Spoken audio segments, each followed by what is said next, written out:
Hello, dear aspirants. Good day. Hope you all are doing good. Let us get into the important current affairs of today and let us make this day count. 29th July 2026. So, we have few important topics for today. Guru Purnima 2026. Next, zoonotic outbreaks, Ebola, hantavirus, and Nipah. Western Ghats. Seventh, ecologically sensitive area draft. Bhavani River course and current concerns. Rupee undervaluation, trade competitiveness. United Nations Convention Against Torture, India's Torture Convention dilemma. So these are the topics that we are going to discuss for today. So today, July 29th, 2026. India is celebrating Guru Purnima, so which is a very significant day for all of our Indians. So, because imagine, let us understand this day, the significance of this day. Imagine a room filled with darkness, 100 members sitting inside the room. So, one man or one woman enters with one light, and the light is shared with every person. So one by one, one by one. So imagine the entire room being filled with light. The person who walks in with light is a guru. Those persons who light up the society, who transfer their knowledge, who transfer their wisdom, who transfer their beliefs, who transfer their goodness, who transfer their kindness to next generation, they are called as gurus. So today India is celebrating Guru Purnima in remembrance of all our gurus.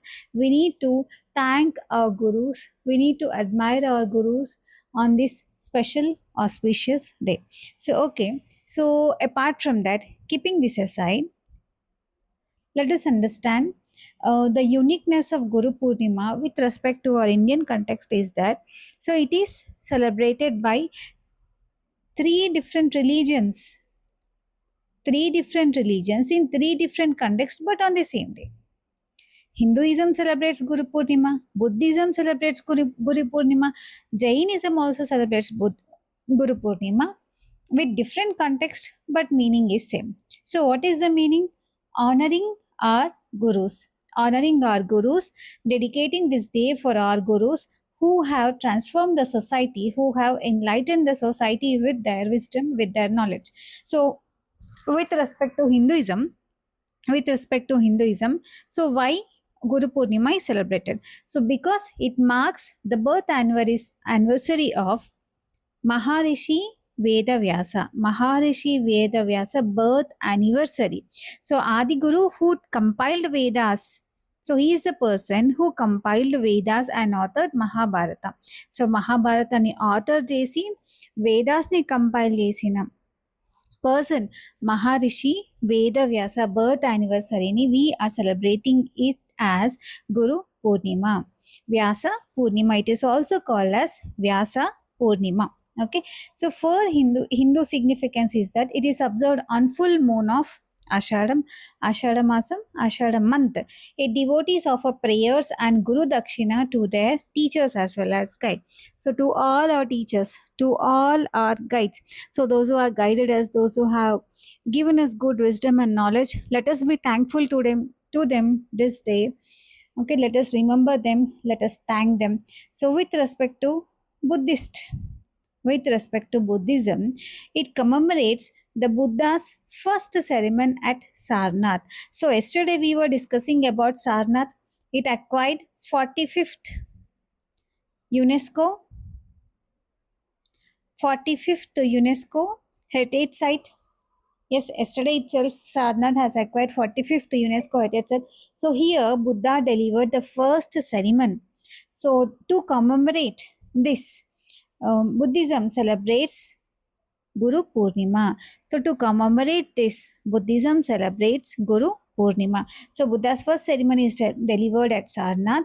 To commemorate this, Buddhism celebrates Guru Purnima. Okay, so this is the aspect with respect to Buddhism. So with respect to Jainism, So how do Jains observe is that, so it marks the Lord Mahavira accepting Gautama Swami as his first disciple. So Lord Mahavira accepted Gautama Swami as his first disciple. So on this day. So that is the significance with respect to Hinduism, with respect to Buddhism, with respect to Jainism. So different religions, different context, different aspects, but the message is same. The message is that, so temple may be different, scriptures may be different, but the gurus remain the bridges. So those gurus remain the bridges to transform the society, to fill society with wisdom, to give society the enlightenment, okay, to fill the room with lightness, to fill the dark room with lightness.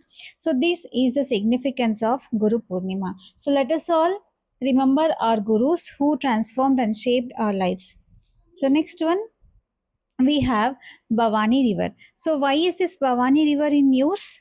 Because invasive water hyacinth. So what do you mean by invasive water hyacinth?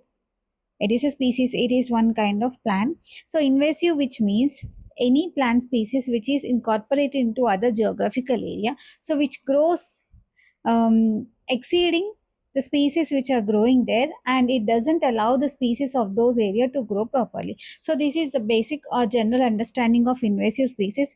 Generally, if by understanding the name itself suggests that invasive, which invades the colonies of the species which are residing there. So it spreads like anything. Okay, so invasive water hyacinth, it has recently choked the stretches near Koduturai, prompting calls for its removal.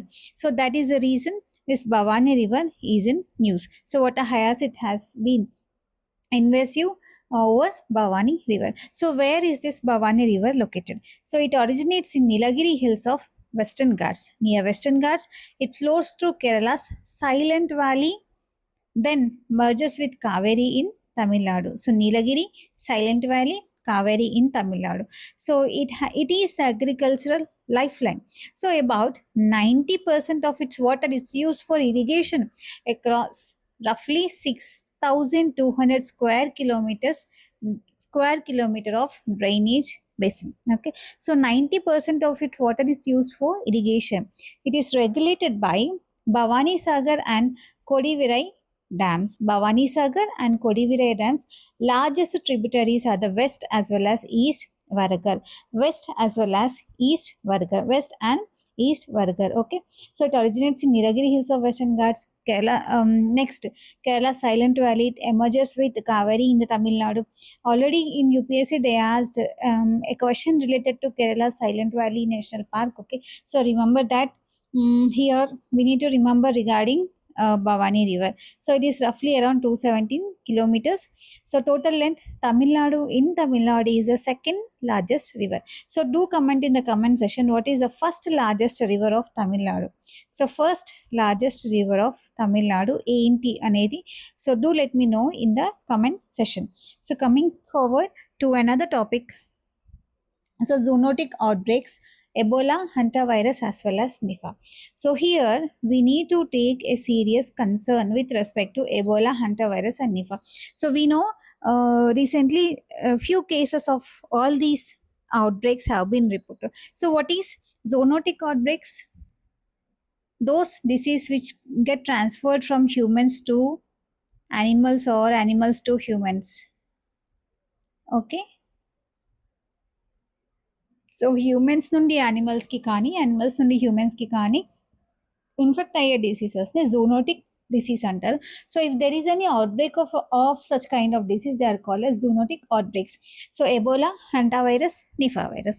So here we need to understand the vaccination process of this. So here the article in the newspaper says that there are 0 licensed human vaccines for Nipah or hantavirus despite recurring outbreaks. So this is the point to be concentrated for any scientist to focus on this area, because there is no vaccine for Nipah or hantavirus. So basically there are three threats globally. So Ebola up to 50% of fatality. If a person is infected with Ebola virus, so naturally there are 50-50 chances of person to be alive. So next, rodent-borne hantavirus. Nipah, so nearly 40 to 75 percentage fatality, which means if a person is infected with Nipah, up 40 to 70 percentage of chances for a person to be dead.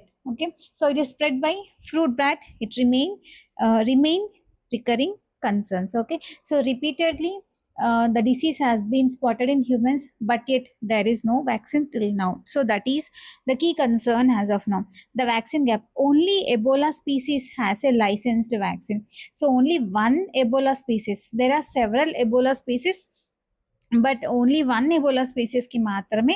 So as of now there is a licensed vaccine. No curative treatment exists once this outbreak begins. So similarly, with respect to COVID, when we have witnessed COVID, when the world witnessed COVID, so we were not having curative treatment. So what we were, symptom based treatment, we were following symptom based treatment. So if there is an again outbreak of Ebola or hantavirus as well as Nipah, we need to again do the same. So that is the reason. So there is a large gap for the vaccination demand. So there is a large gap for the vaccination. The article states that. Next is structural barriers. Unpredictable outbreaks. Yes, COVID wasn't predicted. It wasn't predicted. So next, complicated large clinical trials. So example, if we have to get a vaccine into the market, usually if we follow the traditional method of evaluation of the product, evaluation of vaccine, so it would nearly take 10 to 15 years for any vaccine to be into the market. But the traditional methods are taking a lot of time. So, and also the third one, while limited commercial incentives slows private investment, so there are very less incentives so with the government is providing. That is why the private investments are also very less in respect to this area. So when there is low investment in this area, and we cannot expect high output. Okay, so next one, shared risk financing, academia industry partnership, and trust building communication are key to faster preparedness. So what has to be done is that, so we need to share risk financing. Government as well as private investment should share the risk financing. Academia as well as academics as well as industry should partnership, and also trust building communication should be there. So all these helps in finding out the best vaccination for future zoonotic outbreaks, and we can save mankind from any outbreaks. So this is all about zoonotic outbreaks. So next we have another important topic which we have to discuss. So that is rupee undervaluation, trade competitiveness. So usually every day we listen, so it is not the rupee value that is coming down, but it is a dollar that is growing. It is not the rupee value that is going up, it is a dollar that is coming. So all these kind of statements we come across. So there is an article in the newspaper, so which states about, sorry, so which states about rupees real effective exchange rate. Real effective exchange rate fell from 103 overvalued to 91.26 in 18 months. In a span of 18 months, it fell from 108 to 91.2. So what does this real effective exchange rate means? So what does a real effective exchange rate means? So it is nothing but it the Indian rupee is calculated. The Indian rupee is calculated valuing not only um, US dollar but bunch of foreign currencies. On par with bunch of foreign currencies, we are going to value our rupee. So earlier it was 108, now it is 91.26. So here we need to calculate it comes with both advantage as well as disadvantages. So we will see, so what are the advantages if a rupee value has been undervalued. So here what happens is that if a rupee value is undervalued, our exports our exports increases. Why our exports increases? Because there is decrease in the rupee value and whereby our products becomes cheaper, whereby our products becomes cheaper and easily a foreign company can purchase it. So therefore our exports will be increased. So when our rupee value is decreases, it increases our exports. Next one, it increases manufacturing competitiveness. It increases manufacturing competitiveness. And the third one, it helps reduce trade deficits. It helps in reducing trade deficit. Next, so we will see what are the various disadvantages. So what are the various disadvantages with respect to this? So the disadvantages can be our imports are tend to be costlier. Our imports are tend to be costlier. Then imported inflation. Then we will witness imported inflation. And the third one, so what the major disadvantages we are going to face is higher fuel price. For every 2 to 3 days there is increase in fuel price. So these are the bunch of advantages as well as disadvantages. So when we consider real effective exchange rate, so for us the number, so here the number will be there. So they do not ask in the examination what is the real effective exchange rate of in rupee. So it's not like that. So they here we need to understand the what are the advantages as well as disadvantages of real effective exchange rate. So next one, so more competitive than as well as here. So on the RBEER. So what is RBEER? Real broad effective exchange rate. Real broad effective exchange rate, which means it measures the real value of Indian rupee against the currencies of large number of India's trading partners after adjusting to the inflation.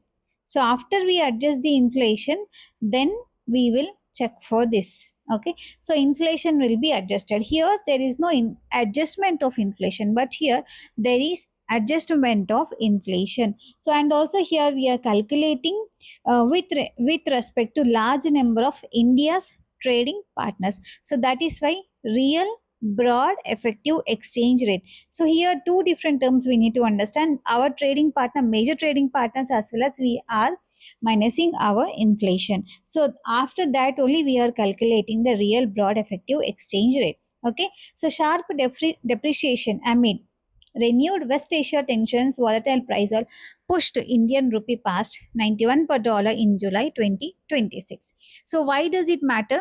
Because a weaker rupee can boost exports, as I have told you. So there might be certain advantages, like they can boost an export for domestic products or any products.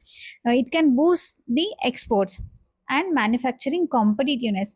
But again, on the other side of the coin, it depends on global demand condition. Again, it depends on global demand condition. So it means if your rupee is cheaper, you can export all your products, but it doesn't mean your products are so good that the other companies, even if it comes, other countries, even if it comes for lesser price, they are ready to purchase it.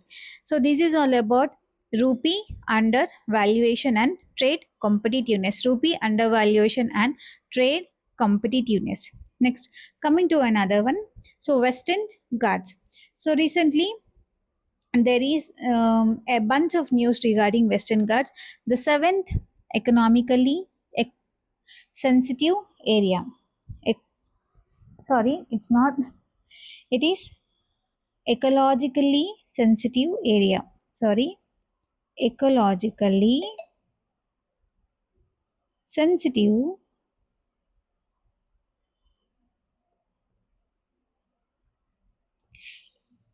Okay, so what does it mean? Ecological value, it has Western Ghats. Recently, government has notified Western Ghats the seventh ecologically sensitive area draft. So it is older than Himalayas. So and UNESCO World Heritage Range, which spans from 6 states and feeds rivers like Godavari as well as Kaveri. So it is older than Himalayas. Remember, and also so UNESCO's World Heritage, which ranges from or which can be observed in 6 different states and feeds rivers nearly like Godavari as well as Kaveri. So various committees, various visions, they have recommended various recommendations. Let us look into them. Two major committees are Gadgil Committee 2011. So it sought that it told to have 64% of the region as eco-sensitive area. 64% of area to be as eco-sensitive area. Madhav Gadgil 2011. So next, Kasturi Rangan Committee 2012. So it scaled up to 37%. So in ecological sensitive areas, no kind of mining activity should be allowed. So any kind of construction should not be taking place. Okay. So any minimum tourism. So all these recommendations has to be followed. So because they are very sensitive areas, they are very sensitive areas. So recently last year, these area witnessed landslide, okay, massive landslide, so which took away several people's life. Okay, so with respect to that, we need to understand what ecologists, what the environmentalists are telling about this area. So they tell that 64% of the area should be eco-sensitive. So another Kasturirangan committee has told that 37% of area should be eco-sensitive area. Okay, so successive drafts since 2014 have lapsed amid disagreement between the center as well as states over the regulation. Okay, so central government is giving the draft, but state governments are not recognizing that. So this is how it has been going on from then till now. So next, balancing lines, landslide prone ecologically fragile against states concern over agriculture as well as local livelihood. So this is all about Western Ghats seventh ecologically sensitive area draft, which has been given by central government, and the crux about it. Next one, so we have a convention which is in news, which is called as UNCAT. So what do you mean by UNCAT? United Nations Convention against United Nations Convention against Torture. Okay, so despite India signing this convention in the year 1997. So despite India signing this convention in the year 1997, so we did not yet still ratify. We did not yet still so ratify. So primarily, before understanding the convention or with respect to India, so we need to see, so what is the basic difference between signatory. So what is the difference between sign as well as ratify? So this is the context about what we are talking. India signed, but it did not ratify.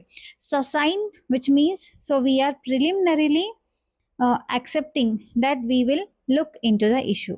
So we are signing, which means okay, we will try to do something. So which means we are opening the gates for ratification. So after signing, then when you ratify the law, when you ratify the convention, so which means you are legally bound to make rules and regulation with respect to the convention in our country. Okay, clear? Is it clear? So sign, which means it is a preliminary phase. So ratification, which means where you are actually taking the action. So sign, which means you are not taking the action, but you are telling you will take action. You will draw guidelines for those what action should be taken. So this is the difference between sign as well as ratify. So here India signed in 1997, but till today we did not actually ratify it. So what made us not to ratify till now, despite these many decades? Okay, so globally adapted the framework in 1984 United Nations Convention Against Torture obliged states to criminalize torture, investigate allegations and bar deportation where torture is likely to occur. Okay, so India's position. So we signed in 1997, but we did not ratify. So largely our concerns about international scrutiny under Article 20, 21 as well as 22. So right to life, Article 20, Article 21, Article 22. So under these three articles, so international scrutiny can occur. That is the reason we did not actually ratify till now. So insteadly, domestically, what kind of safeguards we have provided is that, so court have used Article 21 to build protections through rulings like DK Basu and Prakash Singh, DK Basu as well as Prakash Singh. So kindly do comment in the comment section what are these guidelines. So what are these two guidelines about and what they are talking about? And next, the gap. India still lacks a dedicated anti-torture law. So weakening accountability. Yes, this is what for the reason Gen Z movement was. So to have accountability from the system. Okay. So next, for custodial violence. So this is all about United Nations Convention Against Torture. Okay. So we did not actually have a basic thicker framework to regulate torture. That's the reason we did not ratify it.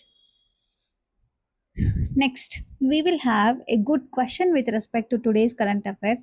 So, which is quite important for any of us to actually have a deep understanding for it. For this, the Guru Sishya tradition has historically been central to India's knowledge system. So, discuss its relevance and limitations in the context of and driven modern technology driven education. Okay, so earlier days, so this reminds me of a story.